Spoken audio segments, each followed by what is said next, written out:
Hola, hola. Welcome to Dímelo with me, Claudia, where I talk to people in the sports world about their jobs, passions, and challenges. We have fun, we get personal, and sometimes it feels like a therapy session, but don't worry, it's only good fun.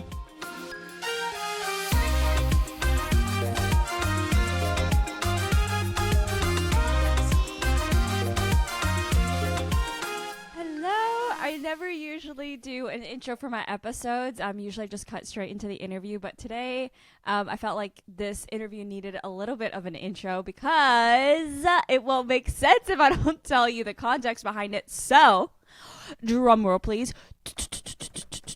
I can't do an appropriate drum roll because I have to hold the mic with my hand. But anyways, I'm going to the soccer tournament next week in Cary, North Carolina. Yes, it is a soccer tournament called the Soccer Tournament. It's a 7v7 tournament where the winner takes home $1 million. Yeah, you heard me right. $1 million. If I was good enough, I would definitely be playing. But I'm not. But that's okay because I'm still going to go down to be part of one of the teams to help create content for them, Nani FC, which has some of the biggest names in the tournament. Obviously, Nani FC. It has Luis Nani. And then another player that they have, Mario Balotelli. They are stacked with a bunch of other players. Lots of Portuguese players. Yo no sé cómo hablar portugués, but it is very similar to Spanish in a way. So I'll figure it out. Usually Portuguese players or Brazilian players, just players that speak Portuguese for the most part, they speak Spanish as well. So that's super helpful. I had like a 150-day Duolingo streak learning Portuguese. And then I went a week without doing it, lost my streak and said, forget this. And haven't picked up Duolingo since. It's been like 3 months, I think, at this point. So I regret that a little bit now. It was one of the first things that I thought about when I took this opportunity was, shit, I should have kept going with my Portuguese. But anyways, we're here. We're thriving. We're still going to do this. So if you don't know the soccer tournament, a little bit behind it, it's also called TST. So this is the second year that they do it. Last year was the first year, and it was just 32 teams total that were going after the $1 million, and it was men's and women's could be on the same team, so it was mixed. But this year they are doing a men's tournament and then a women's tournament. Both of them have $1 million prizes. So there's 48 men's teams, and then there are 8 women's teams, and there are so many huge names in this tournament. So it's a World Cup style tournament. So each team is in a group to start off. They'll play everybody else in that group. So 3 games for everybody. And then the teams who advance will play single elimination knockout rounds. Now, who are the teams and players in this tournament? Because I keep saying big names, guys. It is all over the place. So there's some big name players who have created their own teams. Like I said, Nani, Luis Nani created Nani FC. Sergio Agüero, El Kun Agüero. I can't remember what his team is called. It's probably just called like Agüero something. Actually, let me look this up. Sergio Agüero TST. Let's see, give me a second. Yep, okay. It's called Agüero team. So, pretty straightforward. Now, there's athletes from other sports who are going to take part in this as well, like NFL player J.J. Watt and his wife, Kaylia Watt, who actually did play professional soccer in the NWSL, so she's going to tear it up. I don't know so much about him, but you know, if athletes are good in one sport, for the most part, they're good in the other sport. Now, they're playing for Burnley FC, him for the men's side, her for the women's side, because they are owners of the English club, so it makes sense for them to be part of those teams. And that leads me into other teams who are going to be partaking in this group as well. There's pro clubs who are playing in it, like Burnley. There's also Inter Milan, there's Bayern, there's Dortmund, there's Angel City, and many other teams. There's also teams full of college alumni, like a Georgetown alumni team.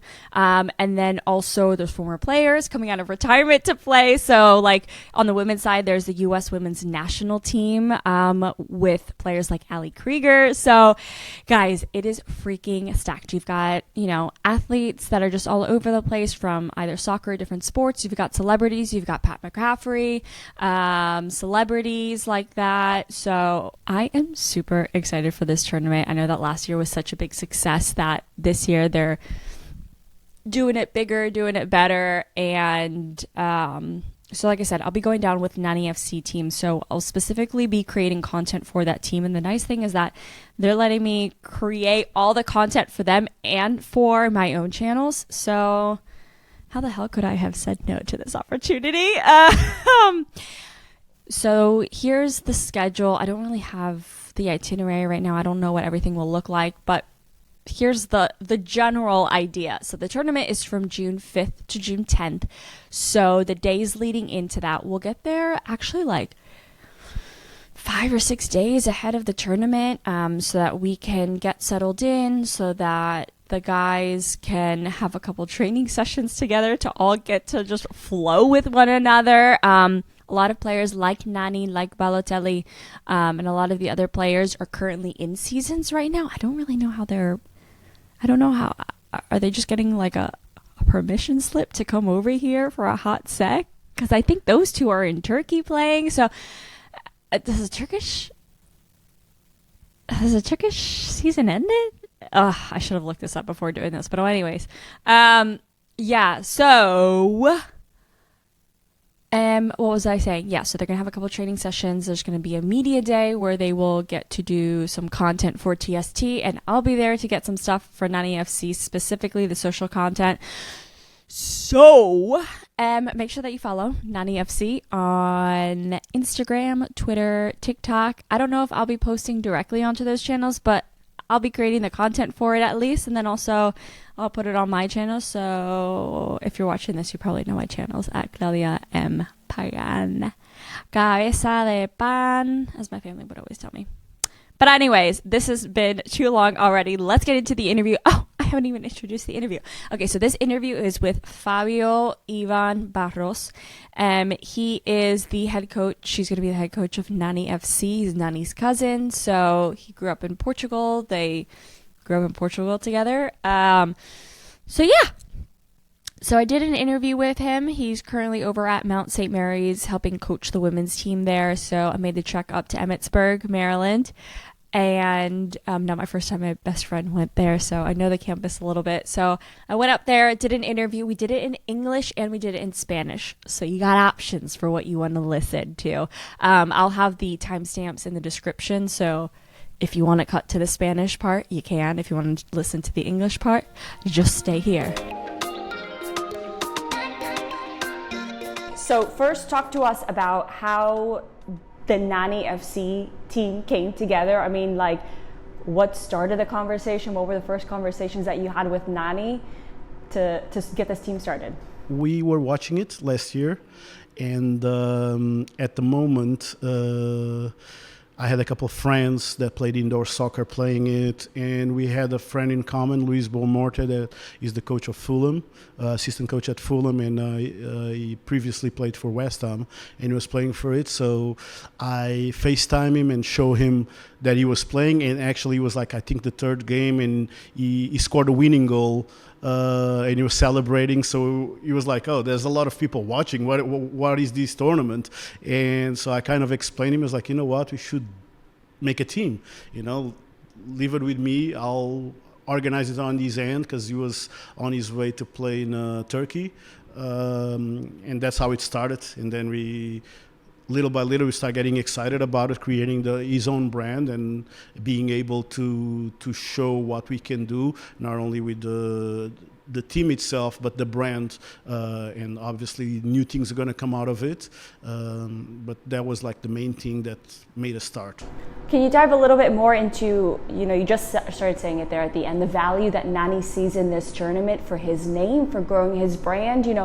What's the value that he sees in partaking in this tournament and creating his own team, not just joining a team, but creating his own team, Nani FC? I mean, the background that we have growing up in Portugal was technically not the most perfect environment, was a lot of struggles. So being able to get to this point, and after all the struggles in life, be able to create your own brand and your own soccer team for tournaments. And then obviously the end goal for us, it's always providing to the next generations coming with the same kind of path with less struggles, so that's part of it that made us like be more intense about it and creating something different. Now, of course, the $1 million prize is obviously a really big reason to partake in this tournament and want to be successful, but what else is your goal, is Nani's goal, is his team's goal in this tournament? Well, the money part, it's actually an incentive, but all these guys already played in big competitions that there's always the money prize, so it's definitely not the main thing about it. It's the competition itself, because we like to compete and we like to win. That's a bonus on it. Talk to us about some of the players that are on this roster, because I know everybody has such a different background. I mean, we have guys who have played indoor soccer. Talk to us about some of the players on this roster and how everybody's different experiences are really going to contribute to a well-rounded roster. Well, that's an interesting question, just because it's different backgrounds, but 7v7, other than in Brazil, it's not a thing, like it's not a competition, it's just society, that's what they call in Brazil. It just started in Brazil, and that's where I feel like they played the most. So getting into this tournament with different mix of players from futsal, indoor, outdoor soccer, it's going to be interesting. How are we going to match up and mix up with each other? But we all like ball guys, so the team, I feel like most important thing is they enjoying it. They want to be part of it. They want to have fun, and then having fun with playing soccer with friends. It's the best thing that you can do. Like that comes down to those first background when we first started. We all wanted to be professionals, but we all wanted to have fun playing it, and specifically with your friends and in the streets. And that's what makes us like enjoying this type of event at this old age. How has it been recruiting the players for the team? I mean, did you guys set out to how did it work in recruiting the players that you guys have on the roster so far? You just reached out to them? How did you know who to pick out? What was the process of getting together these specific players? It started like obviously with friendships, the friendships that we build along our lives. In presenting them the vision, what we wanted to do, and be part of this tournament, show them what the tournament was the previous year, so they could see that it's just not like a 2-day tournament. It's something like different. It's a different environment. Looks like a World Cup, and they also have like a Olympic Village like style that just for the players. So it kind of like they were interested about it. So it was a challenge, because obviously you hear your yeses, your nos, and then people that actually want to play but kind of don't fit right now in this mix. So it's been their challenges, but I think we pull out a good squad so far. How are you, and how is Nani? How are you guys feeling about your roster? Do you feel confident that you guys can make it far in the tournament with the roster you've got? First fact is like we want to have fun. And having fun, like I said, playing with friends and everything, then we're going to see where it's going to take us. We're not going to be like, oh, we are the favorites, because we're not. There's a team out of non-professional players last year that won it last season, like indoor players. So we know this is soccer, anything can happen. So as long as we come in and come out with the energy and we had fun, I think that will be worth it. Now, you're going to be the manager of the team, correct? So tell us a little bit about yourself for anyone who's not familiar with you. What is your background, your coaching background? So another fun fact. I played for a while, and then that's what brought me to USA. And then I start coaching, and I start coaching women's soccer. So youth soccer on the girls' side, and enjoy it. Been enjoying it so far, so I'm still coaching in a college, a D1 college, NCAA D1 college, and it's been always on the women's side. I coached 1 year on the men's side. Also, the development in US in terms of the men's soccer wasn't what I was expecting when I guy here coming from Europe, and one good thing that I always loved about coaching the women's side of it, it's they're always willing to listen and learning. And on the men's side, there was like more egos, more stubbornness, so it was different. Now, been coaching at the college level here, and obviously this is going to be a different experience for myself as well. And like I said, the good thing is it's all a group of friends. A lot of the success of the Nani FC team depends on how well the team can mesh together. A lot of the players know each other, but they may not have played with one another. And of course, everybody comes from a different background in where they've played. So what will the coming days look like? Those days ahead of the tournament, what are those days going to look like for you in terms of training schedule, the team just getting to know one another? Talk to us about what that will look like. Well, the tournament actually provides everybody training before the tournament, so you can get used to the field, the facility.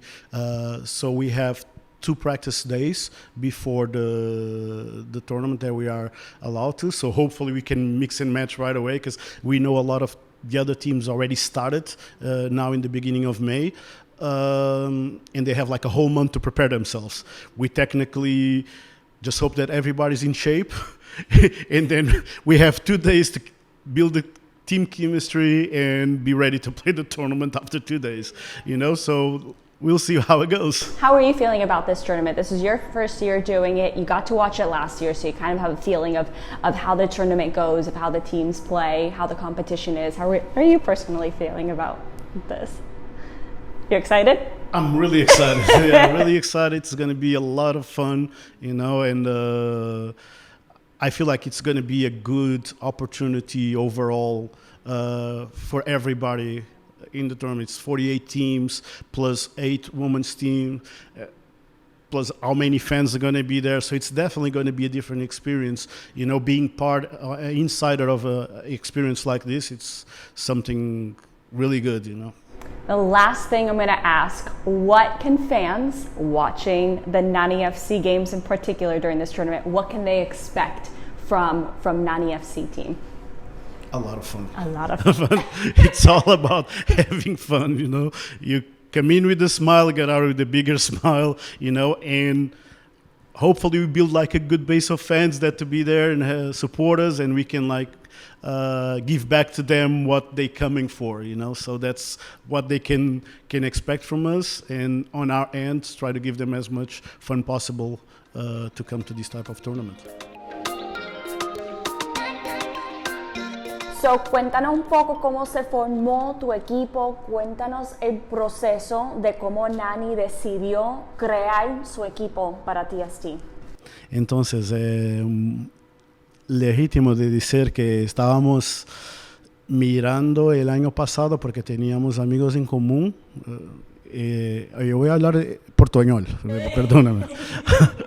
Entonces, sí, para que lo escuche entender por qué no está saliendo bien el español.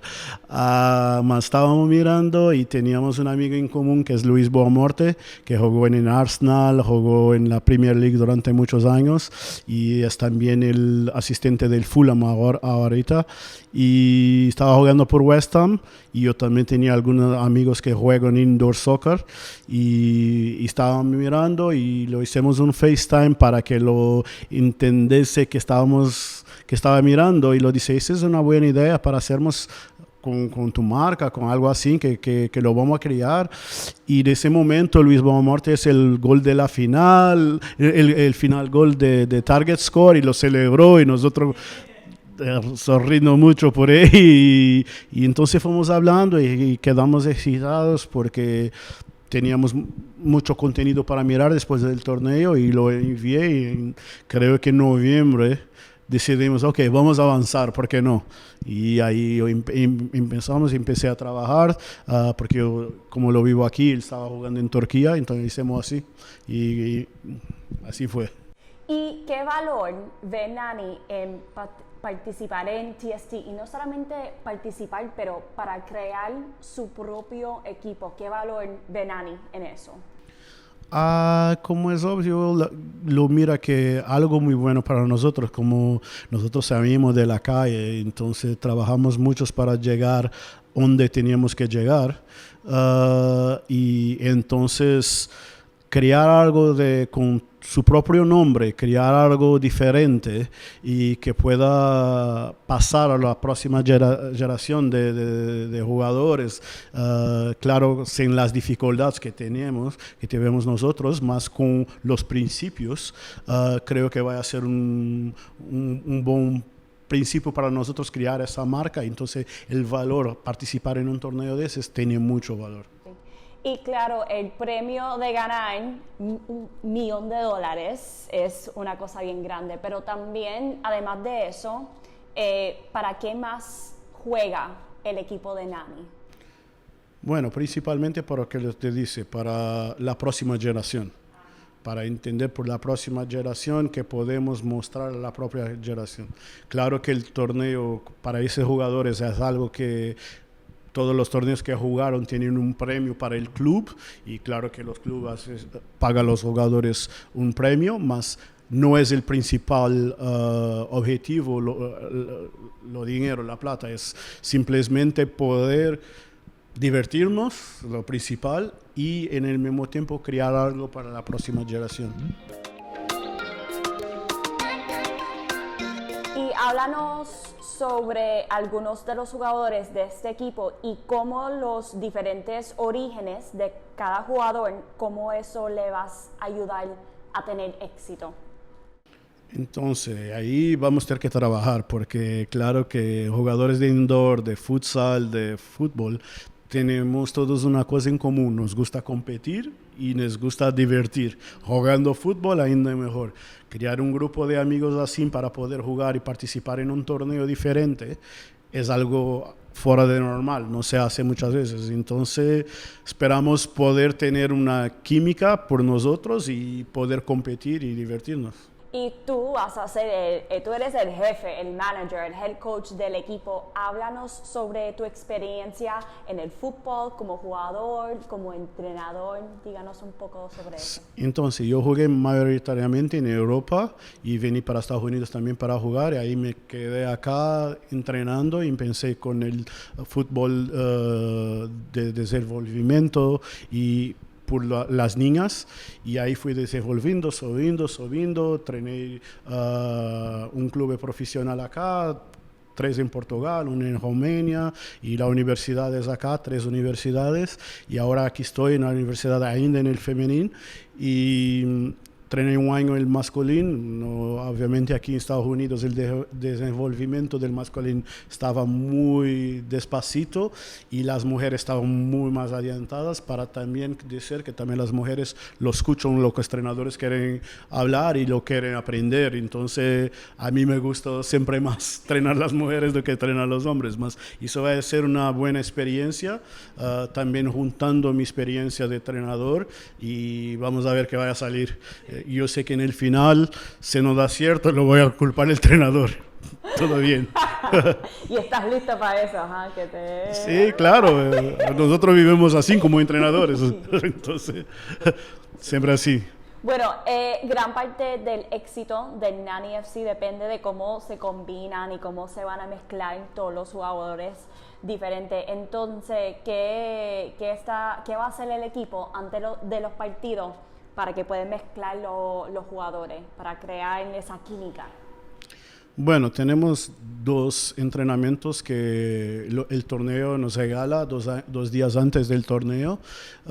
Entonces vamos a juntarnos en 2 días, intentar hacer 2 milagros para tentar hacer 2 milagros y primero que todos los otros hacemos como se dice acá, un team bonding, una mezcla de jugadores para que nos conocemos mejor y que nos divertimos.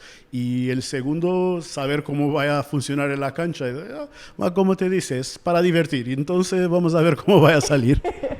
Y finalmente, para los fanáticos que van a ver Nani FC, ¿qué ellos pueden esperar? ¿Qué van a ver los fanáticos de este equipo? mucha diversión, mucha diversión. Lo vamos a estar allá para los que vienen a soportar nosotros. Ahí queremos crear una química entre nosotros y los aficionados que vienen por nosotros, y vamos a nos divertir mucho y tentar que ellos también se diviertan mirando a Nani FC, que les gusten las cosas que vamos a hacer en la cancha.